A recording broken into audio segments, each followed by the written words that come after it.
are here at the Woodry Sports Complex, where today the Edgewood Cougars will be in action for a doubleheader cross-conference matchup, cross-division matchup, I should say, between Edgewood and Valley View. Valley View of the Buckeye Division and Edgewood out of the Southwestern Division will meet up today. Again, a doubleheader. First pitch is at 11 a.m. and the second game's scheduled for 30 minutes after the first. Today, I've got, again, for the pregame coaches show, I've got Coach Hatfield here with me, and he is going to talk about today's game. So we'll dive right into this. So, Coach, obviously, disappointment on Thursday. The great thing about baseball is that you get to come back a day or two later, try to right what's wrong, and today's a good opportunity to do that. What's your thoughts on the team right now as we head into this one? Yeah, like you said, a little disappointing against Monroe. I thought we came out strong. Just had some missed opportunities here and there. So, like you said, the good thing is we get to flush it and move on. We're still in a great spot in the conference. We're 4-2. Never know what can happen. But the focus is today. So, got to come out, play clean today. Carson Downey's getting his first start for us of the year. So we're really excited to see what he can do as a starter. I know he's been kind of in that closing role, and I think he's probably the best closer in the league, one of the best in the city. So I want to give him an opportunity to start today, and then feel good about the lineup. Got some other guys getting opportunities today in the next game, so I feel good about it. Yeah, that's good. And you know what? It was amazing because I was looking at the stats today prior to this one. And Carson Downey in 14 innings has 27 strikeouts. Yeah. That is, I had no idea that he'd done that. That's pretty impressive. Yeah, and hats off to Carson. A lot of those are top of the order. A lot of the times he goes in and say, top of the order's coming back up, we got to get a new guy in. So they're high leverage situations.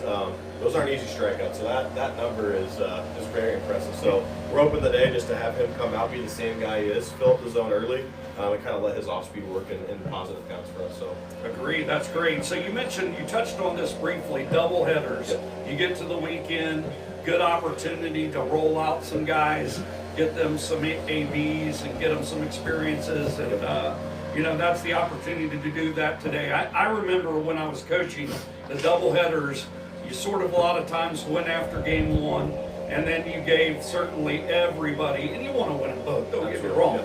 But you want everybody in these doubleheaders to get some opportunities.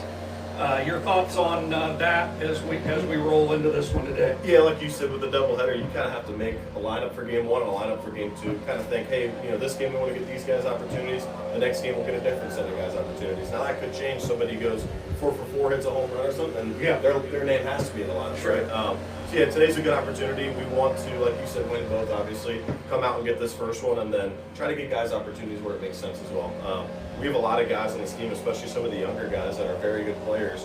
Just with 10 seniors and a lot of guys with a ton of experience that have played since their freshman year. So some of the guys who are good players just haven't gotten opportunities, not because they're not good enough to, just because you got older guys in front of you. That's just the nature of being a freshman and sophomore sometimes. So looking forward to that today. Hopefully just kind of jump out to a good start here, see what we can do in the first game, and then have a little bit of fun in the second game, but still compete. That's the name of the game. That's just it. And I love what you said there about the whole, sometimes there are good players that don't get consistent opportunities, and it's just, some people may be a little bit better, and that's sort of how it works out.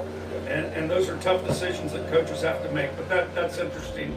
Really like that. Well, listen, folks, we will be going live with this game at around 11 a.m. We'll only be covering game one on YouTube, and then the second game we will not be covering, but we'll get back with you soon enough at some point in the next week or so. We'll be back for the next one. Well, thank you, Coach. Yep. I really appreciate everything, and as always for today, go Cougars. Go Cougars. Yes, sir. Thank you, Coach.